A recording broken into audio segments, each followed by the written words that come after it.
Hola, ¿qué tal? Les grabo este video para explicarles algunos temas que quedaron pendientes, dado que el lunes es inhábil o fue inhábil. Entonces, para que no nos quedemos atrasados en algunos temas, independientemente de lo que yo les suba a la plataforma, al Canvas, me gustaría que vieran este video para que aclaráramos algunas dudas y el lunes 10 de febrero lleguemos a resolver dudas, en particular una repasada de este tema para que podamos abordar bien el examen sin ninguna circunstancia de que no entendimos el tema, no lo explicamos, así todo está aquí, ¿no? Independientemente, insisto, de lo que les voy a mandar por vía plataforma escrito. Me gustaría compartirles que vamos a abordar algunos temas, ¿no? Las medidas de seguridad. Si bien en las clases pasadas estuvimos abordando lo que son las penas, la penología, de dónde surgen, por qué se aplican en México, por qué es que las aplicamos de cierta manera, también aparejado al sistema de coerción social tenemos las medidas de seguridad. Estas medidas de seguridad suelen confundirse con las penas, son conceptos que se parecen pero no son lo mismo. Incluso en algunos países encontramos legislación que las aborda como sinónimos. En el caso de México no son sinónimos, pero van aparejados a la imposición de las penas. Las penas, o generalmente las penas privativas de libertad, como las tenemos, o las penas de sanción pecuniaria, es decir, aquellas que nos ponen una multa, generalmente buscan la retribución del daño. Es decir, tú, delincuente, por haber cometido un homicidio, un robo, un secuestro, te voy a sancionar con la imposición de una pena de prisión, con la imposición de una multa. Estas son como la retribución del daño, es decir, vas a pagar este hecho con tu libertad y además vas a pagar el daño, resarcir el daño que tú ocasionaste a través de la reparación del daño. Eso va en cuestión de la pena, es la retribución del daño que ocasionaste. Sin embargo, las medidas de seguridad buscan fundamentalmente evitar que en futuras ocasiones se cometan delitos. Esto a través de tratamientos psicológicos, a través de trabajo a la comunidad, a través de la suspensión de licencias, a través de la suspensión de la cédula de profesional, la inhabilitación de los servidores públicos en el desempeño de cargos del sector público. Un ejemplo de medidas de seguridad: si yo soy violentador, si yo cometo el delito de violencia familiar, independientemente de la pena de prisión que me van a imponer, voy a tener que ir generalmente a tratamiento psicológico. ¿Para qué? Para que yo en un futuro, independientemente de la pena que se me está imponiendo por esa violencia que ocasiona en el seno familiar, yo tenga un tratamiento que en un futuro me impida o inhiba el que yo cometa esa clase de delitos otra vez, y que yo reciba un tratamiento por esas conductas, ¿sí? Porque tiene un enfoque psicológico, un enfoque social, que a través de ese tratamiento que yo voy a recibir, se espera que yo en un futuro, en esa familia o en cualquier otra, o en un seno de la sociedad, no vaya yo a ser un agente violentador.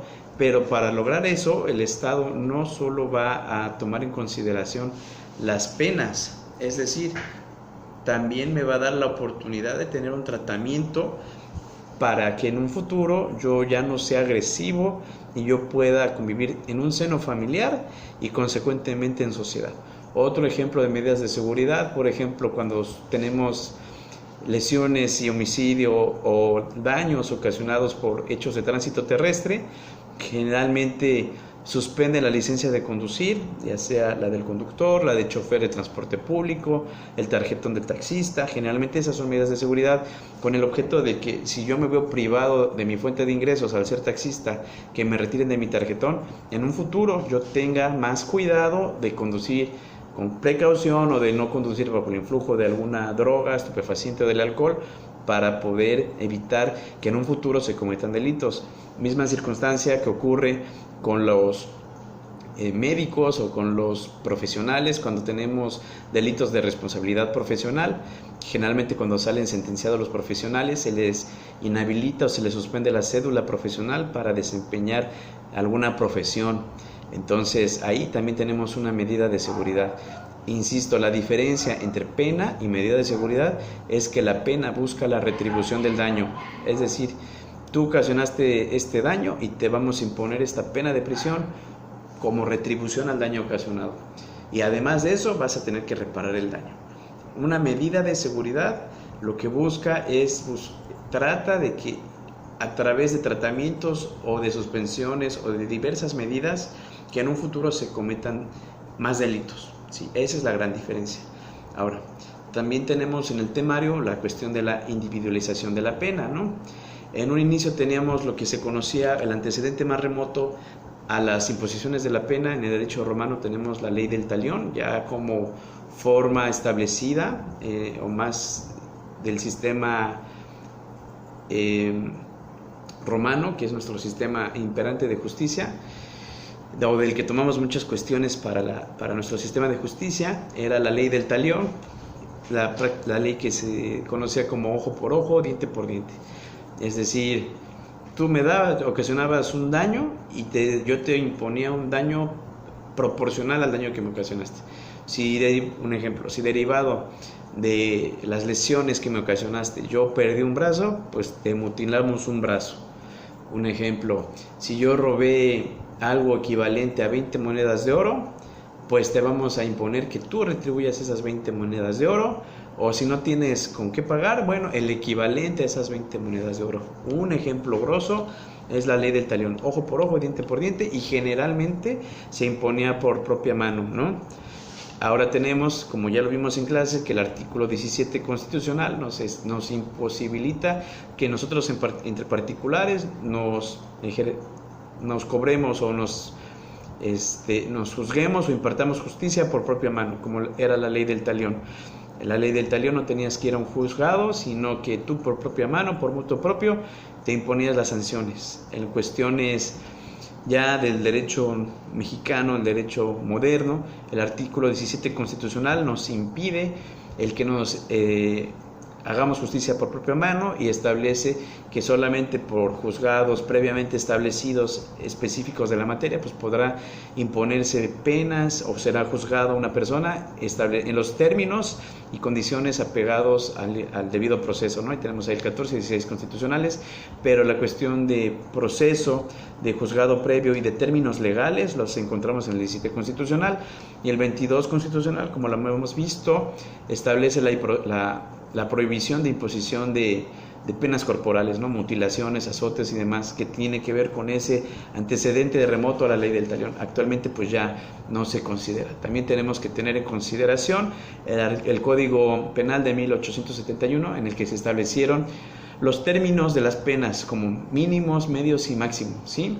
Es importante considerar que se tomaban en consideración los catálogos de atenuantes y agravantes del delito.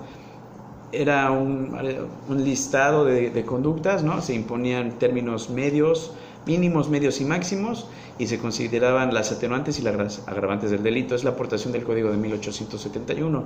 Sin embargo, hay un código posterior, el Código Penal de 1929, que establece algunas modificaciones y da la posibilidad al juzgador de imponer atenuantes o agravantes de la pena, tomando en consideración algunas particularidades del delincuente. ¿Qué pasó con esto? Actualmente las particularidades del delincuente ya no se deben tomar en consideración al momento de imposición de la pena.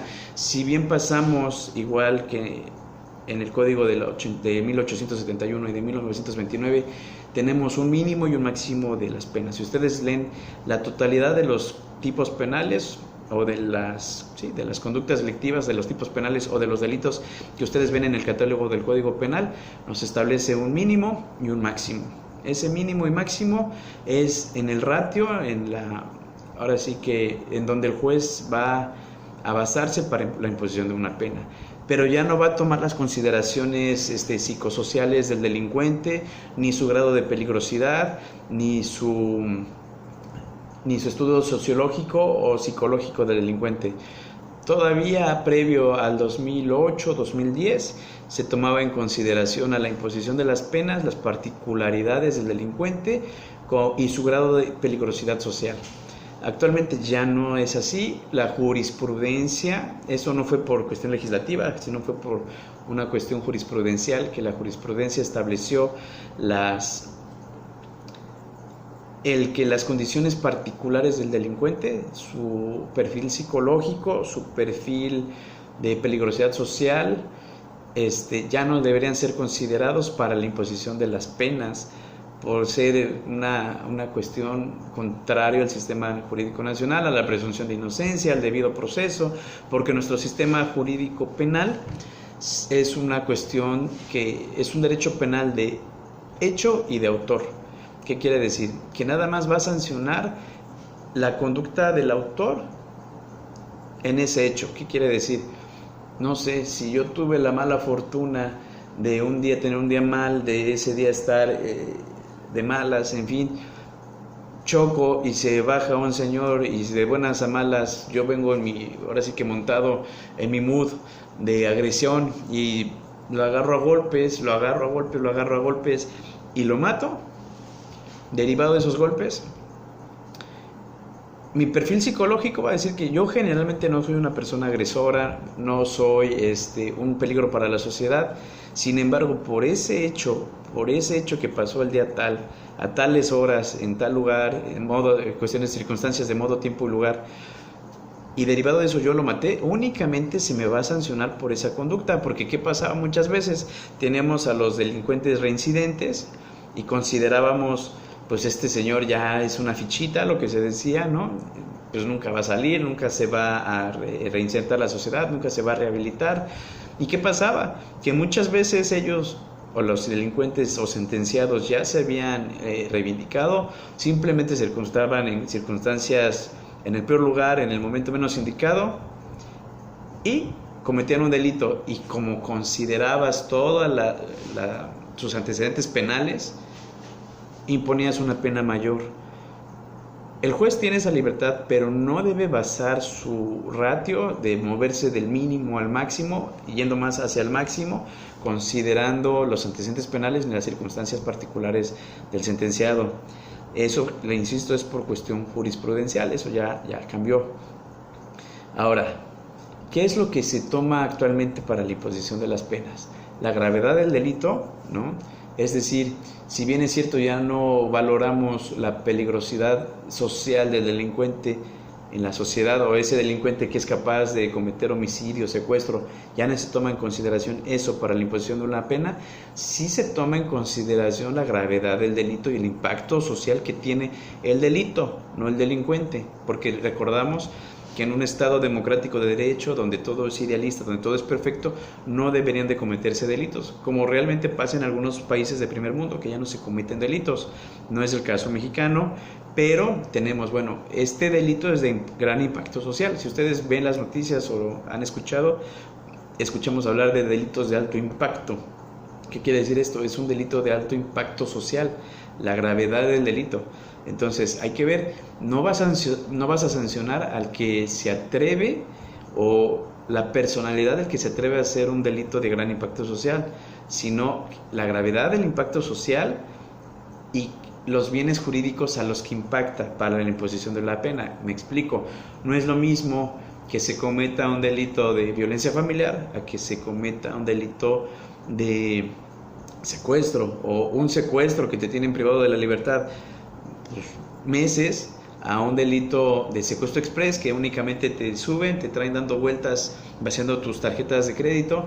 No es el mismo impacto, si bien es trascendental, no es el mismo impacto el que te secuestren para vaciar tus cuentas bancarias a que te secuestren para cobrar sumas millonarias, en el que esté secuestrado hasta incluso años. ¿Me explico? Ahora, para la imposición de la pena, tomas en cuenta la gravedad del delito. También tomas en cuenta el grado de culpabilidad del agente. ¿Qué quiere decir la culpabilidad? Si ustedes se dan cuenta, no es lo mismo sancionar a una persona inimputable, ¿no? Alguien que no es capaz de comprender el hecho, que no es capaz de entender las circunstancias, que está declarado imputable. Inimputable, ¿qué quiere decir?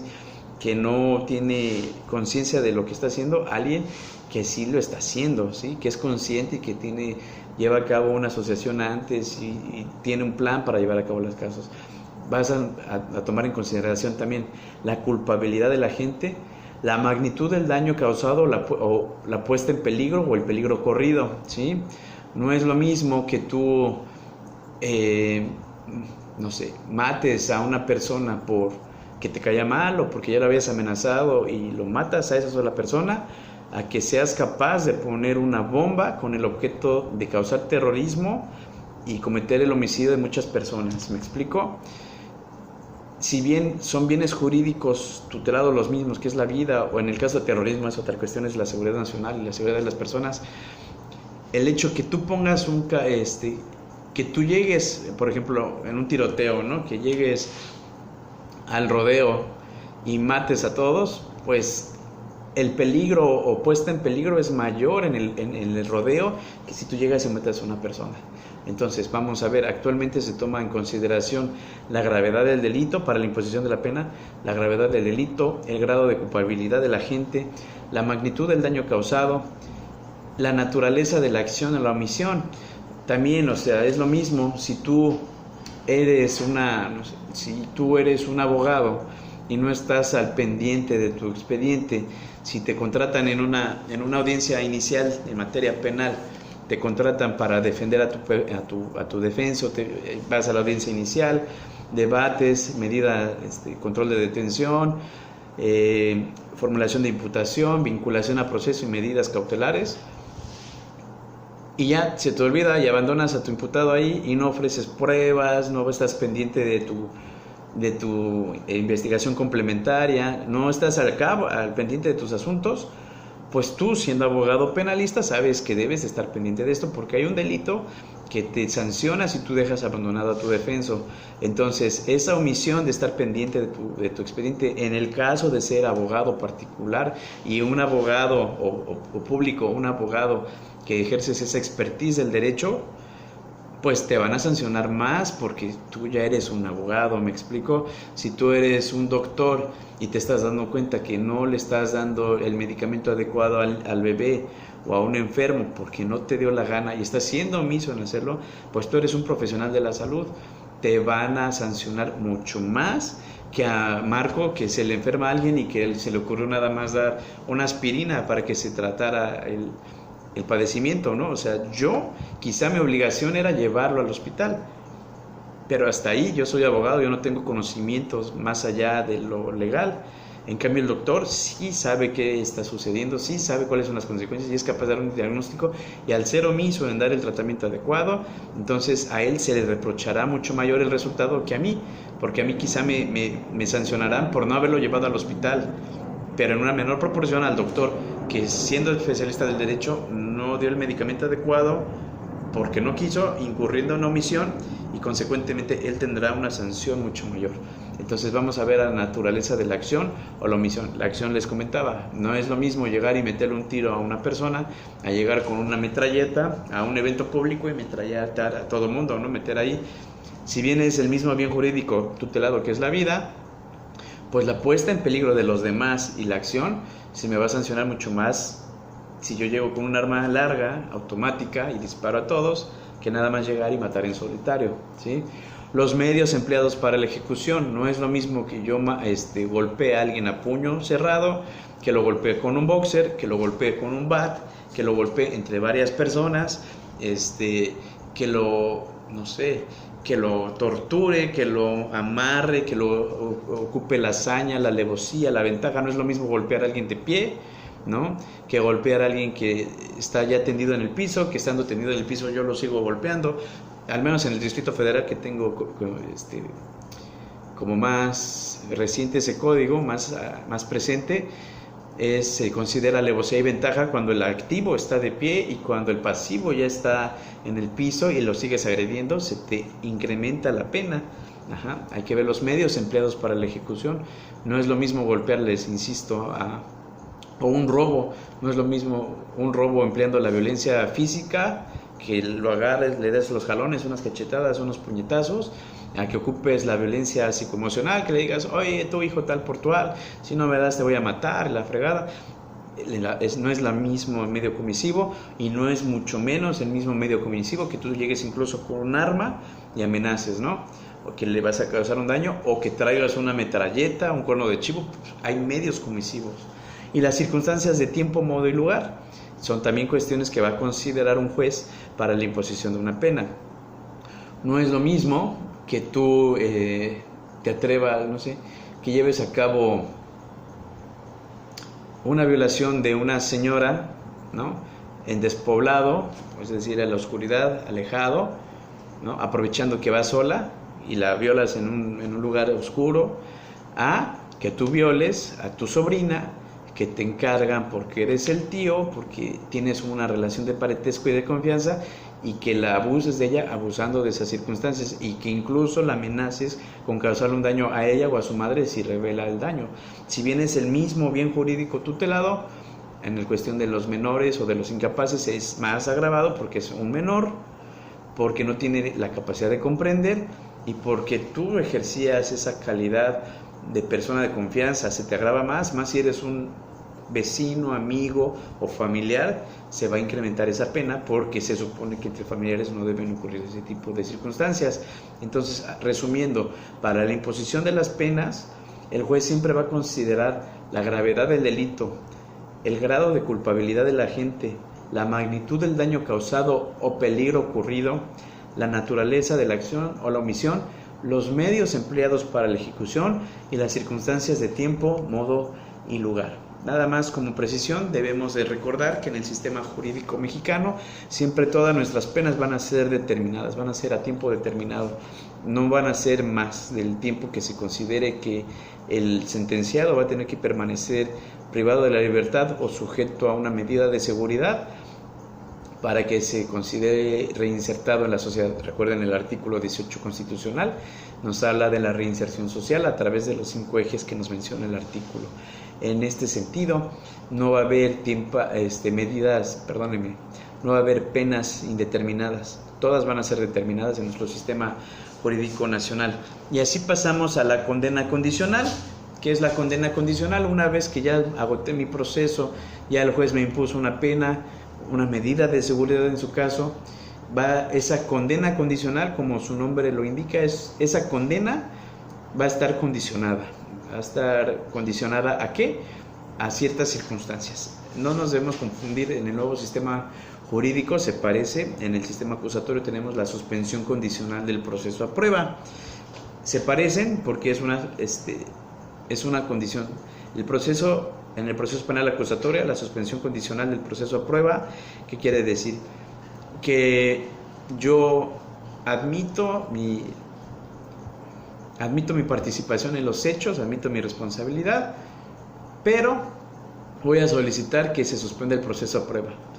Es decir, bueno, sí, acepto, en vez de que me pongas una sentencia, me someto a tratamiento psicológico, me someto a retribuirte la reparación del daño, me someto a dar jornadas de trabajo, en fin, lo que un juez de ejecución un juez de control determine en la suspensión condicional del proceso de prueba. Y una vez que yo llegue ahora sí que cumpla con lo que me comprometí en el proceso, van a declarar el sobreseimiento de ese asunto y no tendrá consecuencia, no será una sentencia condenatoria, será como una sentencia absolutoria, pero no me impusieron una sanción, un tribunal de enjuiciamiento. Es la diferencia, y esa cuestión se da en el proceso penal acusatorio. La condena condicional sucede o toma una pauta yo cuando agoté un proceso penal y ya estoy sujeto en el antiguo sistema, ya estoy sujeto a una sentencia, a una compurgación de una sentencia ejecutoria, es decir, una sentencia firme, una sentencia sobre la que ya no procede ni apelación, ni amparo, ya está firme. Entonces, la condena condicional es que voy a cumplir ciertas condiciones para agotar la sentencia. En vez de que yo esté privado de libertad tanto tiempo, si yo cumplo con ciertas circunstancias, con ciertos compromisos que un juez de ejecución me imponga, pues voy a compurgar antes la pena y no voy a estar, si yo compurgo, en vez de yo estar privado de la libertad, si yo cumplo con esas condiciones que me está imponiendo el juez, voy a agotar el proceso sin tener que estar privado de la libertad, ¿sí? Tiene como finalidad que se suspendan las penas cortas privativas de la libertad. Generalmente son penas cortas, es decir, en vez de que yo esté privado, mejor me voy a someter a las condiciones, por eso es una condena condicional, las condiciones que me establezca un juez de ejecución, y una vez que yo las cumpla, se tendrá como compurgado y no voy a tener que permanecer privado de la libertad, ¿sí? La única condición es que el sentenciado no vuelva a delinquir en un tiempo determinado. Y de no cumplir con esa condición, se aplicará nuevamente la sanción señalada. Es decir, si un ejemplo me dice el juez, por el delito de violencia familiar se le impondrá al sentenciado 1 año de prisión y tratamiento psicológico, ¿no?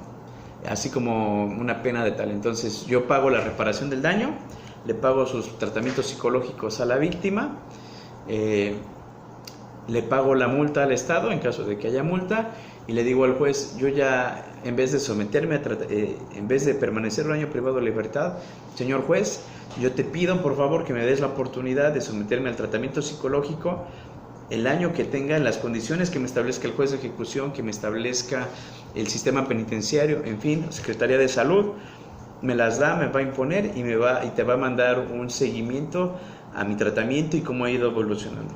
Si después del tratamiento la autoridad de salud y penitenciaria considera que estoy bien, le remite un informe al juez de ejecución o al juez de proceso, dependiendo del sistema, y si se dan las condiciones, cumplí, no tuve ningún otro delito durante ese tiempo, no cometí ningún otro delito, entonces el juez tendrá por extinta la pena corporal y procederá a la absolución. Cosa contraria, o el sobreseimiento, no es absolución, el sobreseimiento de la sentencia, dice, bueno, se tienen por compurgada, se acabó, ¿no?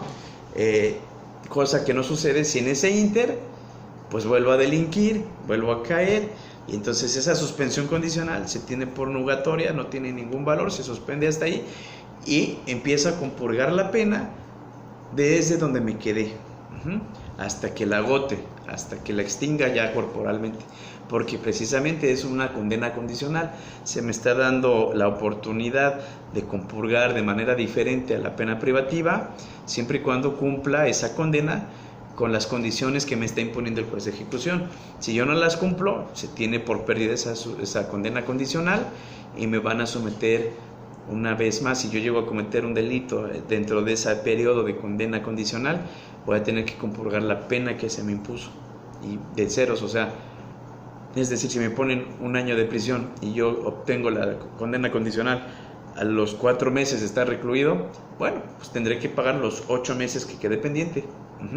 Así yo ya he estado ya sujeto a 5 meses fuera de tratamiento psicológico, digamos 5 meses de tratamiento psicológico de condena condicional, y 4 que yo llevaba ya eran 9 meses, ya además me faltaban 3 para terminar. Pues no, entonces va para atrás. Si cometo un delito antes de acabar la condena condicional, va para atrás y empiezo a compurgar a partir de los 4 meses y me quedarán por compurgar los 8 meses de prisión. Ahora, existe otra figura que es la conmutación o sustitución de la pena, que es lo que les estoy mencionando. En vez de yo estar sujeto a la prisión preventiva en un tiempo determinado, pido que me den la oportunidad de pagar con tratamiento psicológico, con trabajo a favor de la comunidad, con el pago de una multa. Hay veces que de delitos, sobre todo pequeños, o de no gran impacto social, que te dicen se impondrá de tantos meses de prisión o el pago de una multa. Ustedes estén pendientes, los que tengan esa cuestión de pues ya pagas la multa y ya te evitas la